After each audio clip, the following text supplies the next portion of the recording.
Thanksgiving Eve, 1971.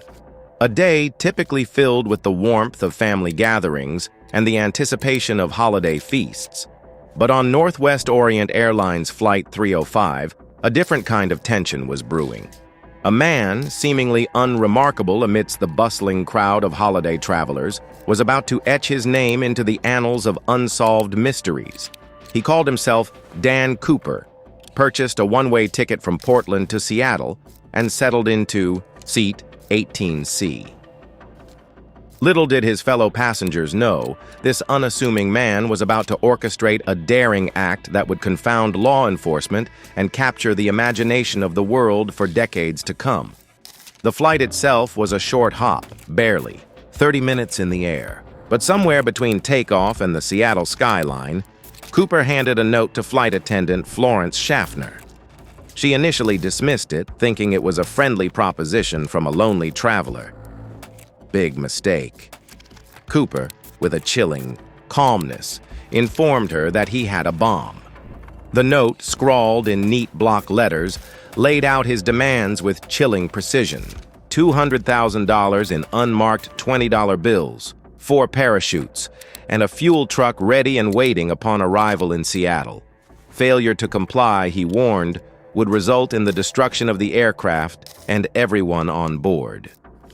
To emphasize his point, he opened his briefcase just enough to reveal a tangle of wires and what appeared to be sticks of dynamite connected to a battery.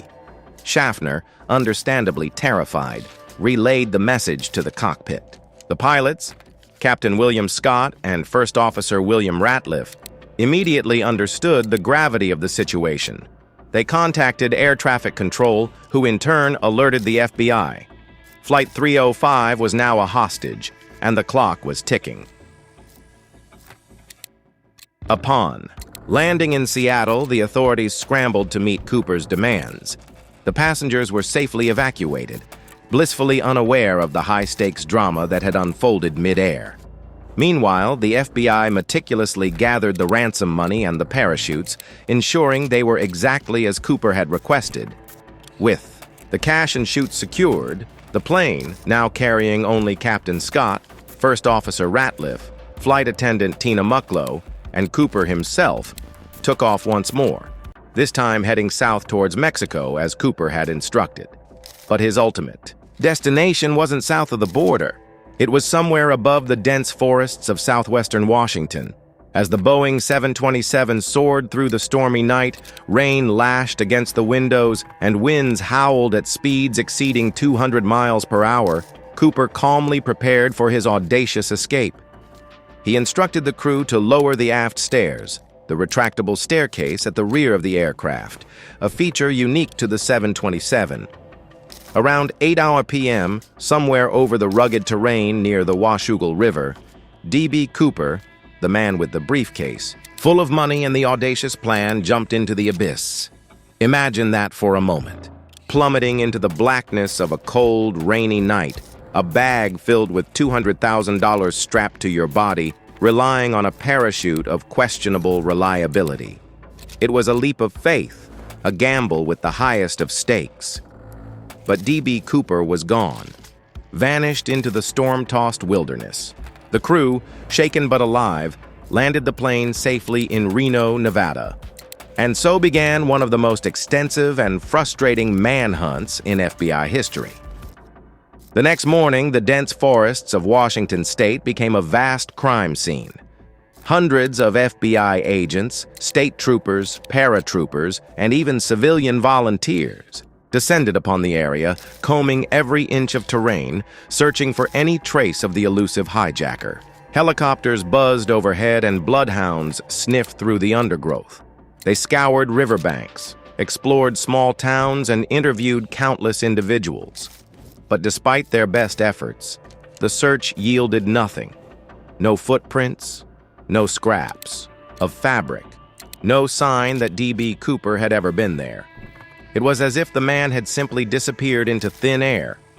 Adding to the confusion, the media, in their rush to report the sensational story, made a critical error. The hijacker's name, as listed on his boarding pass, was Dan Cooper. But somewhere along the line, a miscommunication occurred, and Dan became DB.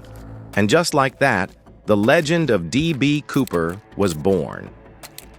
The FBI, undeterred, pursued every lead, no matter how improbable. Over 1,000 suspects were investigated, their backgrounds scrutinized, their alibis examined.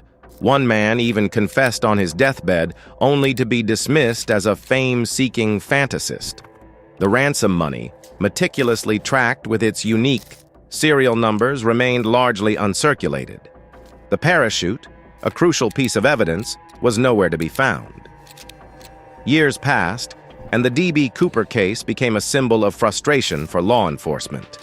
The FBI chased down countless dead ends, their hopes raised and dashed repeatedly. DNA collected from the plane, handwriting samples from the note, none provided a definitive link to a suspect. The case grew colder with each passing year, a haunting reminder of the one that got away. Then, in 1980, 9 years after the hijacking, a glimmer of hope emerged from an unexpected source. A young boy, Brian Ingram, while camping with his family along the banks of the Columbia River, stumbled upon a peculiar discovery. Buried in the sand, he found 3 bundles of $20 bills, their edges frayed and sun-damaged, but still bound together with rubber bands. The serial numbers on those bills matched those of the ransom money given to D.B. Cooper. The discovery sent a jolt of excitement through the FBI. Had Cooper perished in the jump and the money washed downstream? Or had he deliberately planted the money as a taunt, a final act of defiance? The FBI launched a renewed investigation, focusing their efforts on the Tinnabar area of the Columbia River where the money was found. Divers scoured the murky depths.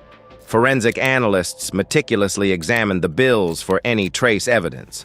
But once again, the investigation came up empty.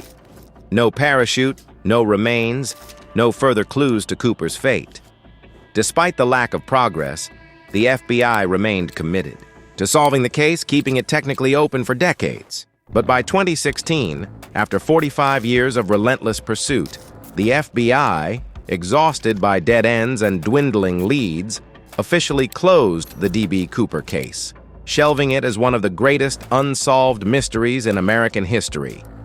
The files were archived, the agents reassigned, and the legend of D.B. Cooper seemed destined to fade into the realm of folklore. But while the official investigation may have ended, the story of D.B. Cooper refused to die.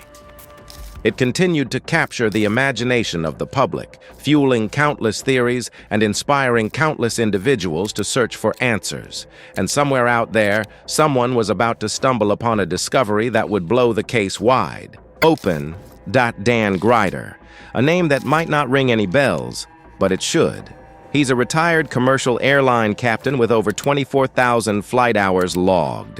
Think about that for a second. That's more time in the sky than most people spend on the ground in a year. Now, you might be wondering, what does a retired pilot have to do with D.B. Cooper? Well, buckle up, because this is where things get interesting. Grider, like many of us, was captivated by the D.B. Cooper legend.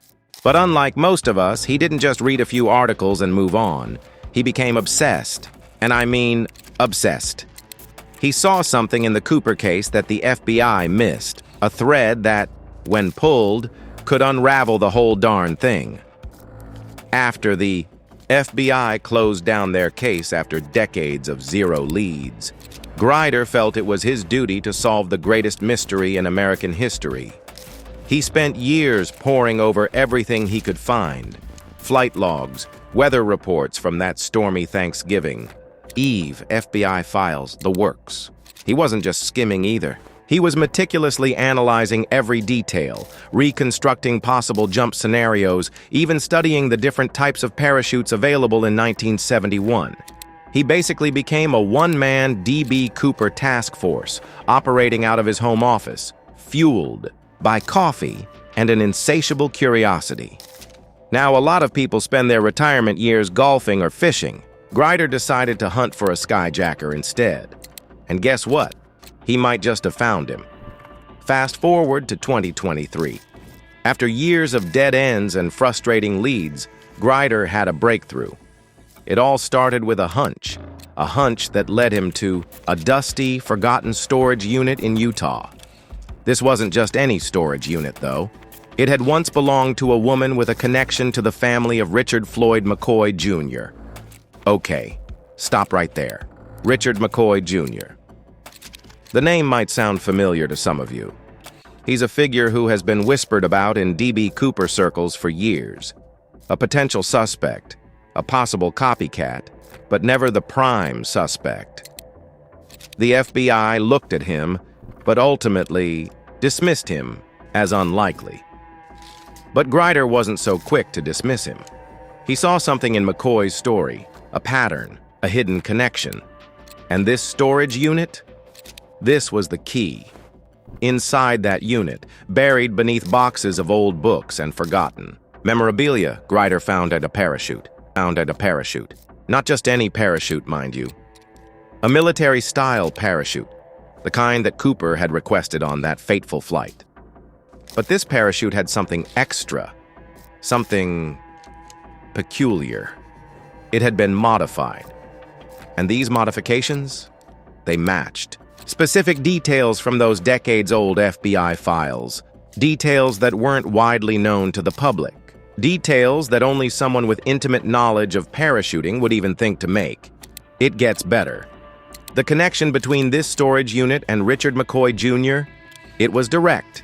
In fact, the woman who rented the unit had a very close relationship with the McCoy family.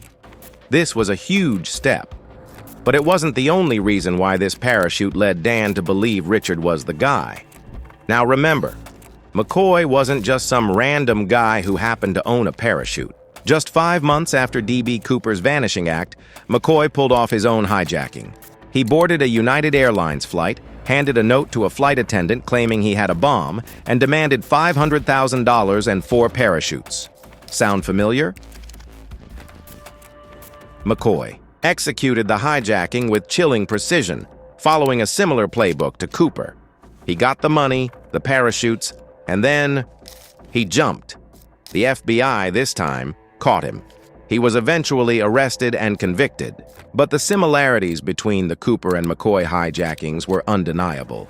The same type of Boeing 727, the same rear stairwell exit, the same calm demeanor, the same note. It was as if McCoy was following Cooper's script. For a long time, the FBI dismissed the idea that McCoy was Cooper, citing differences in physical descriptions and motives. But Grider's discovery of this parachute throws everything into question. If the parachute belonged to Cooper, and it came from McCoy, then, well, the implications are pretty staggering. The man who did such a similar heist was probably the same man. Suddenly, Richard McCoy Jr. wasn't just a footnote in the D.B. Cooper saga. He was a prime suspect. He was front and center. He was, potentially, the man who pulled off the greatest unsolved heist in American history. Grider's discovery wasn't just another clue. It was a buried truth, hidden in plain sight for over 50 years. It had the power to rewrite everything we thought we knew about this legendary mystery. But before we get too far ahead of ourselves, let's take a closer look at Richard McCoy Jr. Who was this man? What was his background? And why does his name keep popping up in connection with the D.B. Cooper case? Because understanding McCoy is crucial to understanding whether he could actually be D.B. Cooper all along. McCoy family secrets.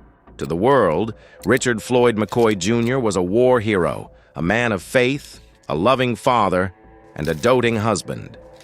But behind closed doors, within the tight walls of his home in Utah, a different tension quietly pulsed. Not one of fear or confession, but one of silence. And silence, as we've learned in stories like this, doesn't always mean there's nothing to say. After successfully hijacking Flight 855 and being caught, Richard McCoy was sentenced to 45 years imprisonment. But 2 years later, he and some other inmates at the Pennsylvania Penitentiary planned an escape, eventually getting into a garbage truck and taking off. However, luck ran out 3 months later, and they were tracked down. Somehow, Richard got hold of a gun and started firing, which led to a shootout between him and FBI agents, leading to his death in 1974. So it was a crazy thought to think that the parachute that was allegedly used by D.B. Cooper could have been the same one in Richard's storage. Dan Grider knew that, and once he found the parachute buried deep in a storage unit linked to McCoy's family, he didn't just want answers, he needed to know why. So he started reaching out, first to McCoy's children, emails, letters, messages passed through mutual contacts. But the response was always the same. Nothing. Not a word. Not even a polite no. Just silence.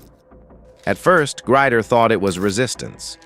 But over time, he realized it wasn't anger or denial. It felt like they were trying to protect something. These weren't people trying to hide the truth from the world. They were trying to shield themselves from what it might do to them if it ever came out. And just when it seemed like this mystery was as human as it could get, Grider made one more discovery. It wasn't just the family hiding something. There was something else. Something buried not in a file, not in a headline, but in a closet. Somewhere in the dusty attic of a grandmother's house in Provo, Utah, a box was pulled from the back of a closet. Tucked behind Christmas ornaments and yellowed photo albums was something that didn't belong. A canvas bundle. Old, weathered, tied, shut with care. At first, no one thought much of it. Just an old parachute, maybe their grandfather's? But Dan Grider knew better. When he laid it out and examined the seams, his hands shook. Not because of age or excitement, but because he recognized it. It had the same straps, the same faded stitching, and the same weird rigging. The kind the FBI had quietly noted back in 1971, locked away in reports few had ever seen. This wasn't a coincidence. This was a match, and that changed everything. This chute wasn't just old, it wasn't common. It was more military style, but modified. A detail only someone with deep knowledge of skydiving would have known how to do. And Richard McCoy wasn't just familiar with parachutes, he had a thing for them. He taught skydiving and made his own jumps by the hundreds. The man could have packed a chute blindfolded in a thunderstorm. But here's the twist. This parachute wasn't lost. It was hidden, very carefully and deliberately, as if they knew one day someone might come looking. Grider brought the chute to experts. They confirmed the modifications matched those listed in the FBI's 1971 files. Same unusual harness clips, same reinforced cord loops. It wasn't proof, at least not legally, but it was strong and strange evidence, one that was impossible to ignore. So, if McCoy had the parachute, if the rig matched the infamous D.B. Cooper, jump! And if his own family had kept it boxed away all these years, what did that say? The answer wasn't just hiding in a closet, and suddenly the line between myth and man grew razor thin. But here's where things took an even stranger turn, because just as Grider started piecing together McCoy's past, something else surfaced. A confession, not written, not recorded, but handed down face to face. One relative, one night, one conversation that flipped everything on its head. But before getting into that, the FBI had to come into the case once again, as allegations made by Dan were too sensitive, and they needed to see the truth for themselves. The FBI returns to the case. After decades of silence, the FBI was about to make its return to the D.B. Cooper case. All it took was a viral video made by Dan to get them back on track. His findings, specifically the parachute, tucked away in a dusty Utah storage unit, were too significant to ignore. The FBI's response was swift. They couldn't afford to let this moment pass. Grider's videos had created a storm of media buzz and online speculation, and it was all tied back to a piece of the puzzle that hadn't been considered for decades. The parachute wasn't just an old relic. It was something that connected a critical piece of the mystery. But this wasn't a simple case of someone just handing over evidence. No, this was bigger. The parachute had unique features, the same modifications the FBI had documented back in 1971, features that had never been linked to any other hijacking at the time. the Bureau had to act, and act fast. As Grider's discovery sent ripples through the investigative world, the FBI sent agents to retrieve the parachute from Grider's hands. It was packed carefully and shipped off to Quantico, where all their forensic efforts would take place. Remember that tie Cooper left behind in the plane, the one that had been neglected for so many years? Well, the FBI had analyzed it in the past, but they only found partial DNA samples. The idea had always been to find a match, but they never had a good enough lead until now. The parachute wasn't just a piece of the puzzle, it was the potential final piece. Now the plan was to exhume Richard's body to take the DNA samples to match with any particular evidence that was left behind, like the parachute or his tie, with samples taken from McCoy's children, something that could either confirm or finally debunk the theory that McCoy was D.B. Cooper, but no one knows how that plan went. As the agents carried the parachute to the lab, the tension in the air was palpable. This was no longer a cold case, it was a race against time. The FBI had waited 54 years for evidence like this, and now it was now or never. And as the FBI prepped their labs and the tests began, all eyes were on the one question that remained unanswered. Was Richard McCoy Jr. really D.B. Cooper? The confession. The truth was always closer than anyone realized, but it took a relentless obsession from the right person to finally bring it to light. Dan Grider had spent years chasing shadows, but he didn't stop when the parachute surfaced. He knew he was on to something, and now it was time to push even harder. After all, the biggest question in the D.B. Cooper mystery had always been the identity of the man behind the crime. Grider believed the key to answering that question wasn't hidden in a file. Rather, it was buried in the hearts of McCoy's family. Chante and Rick McCoy III, Richard McCoy's children, had been living with the weight of a secret for their entire lives.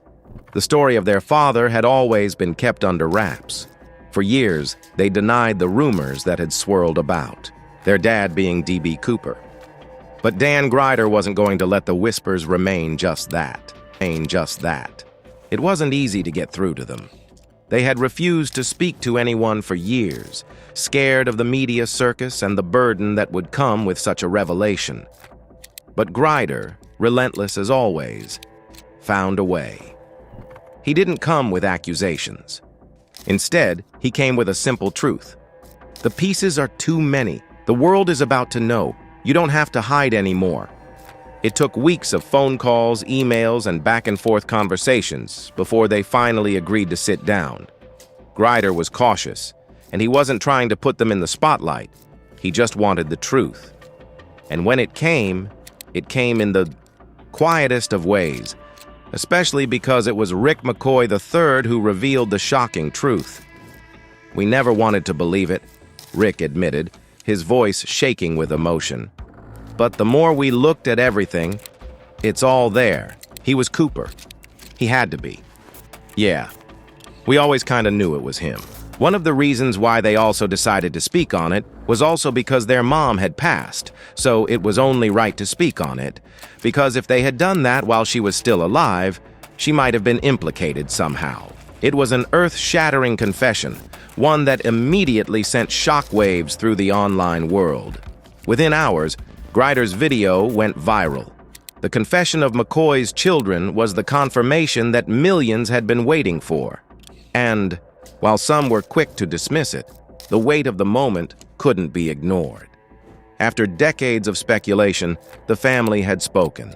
The legendary hijacker D.B. Cooper wasn't a ghost anymore. He had a name, and that name was Richard Floyd McCoy Jr. Finally, with a face behind the mystery and a shadow that slipped through the cracks of American law enforcement, the thought of Richard McCoy being the missing puzzle piece of one of America's unsolved cases that gave the feds sleepless nights for years is just insane. And the fact that he was just like any other man with a family to care for makes it all the more interesting. Was the hijacking a thrill or a statement? Or was it his own way of wresting back power from a world that chewed him up and spat him out? Some psychologists say the Cooper hijacking wasn't just a crime, it was a cry for control in a chaotic world. And maybe that's what makes the truth harder to swallow. In the end, the face behind the legend didn't belong to a ghost. It belonged to Richard Floyd McCoy Jr., a man who wanted more than money and freedom and, in his own twisted way, took it. But is it still a legend if the man behind it was just human?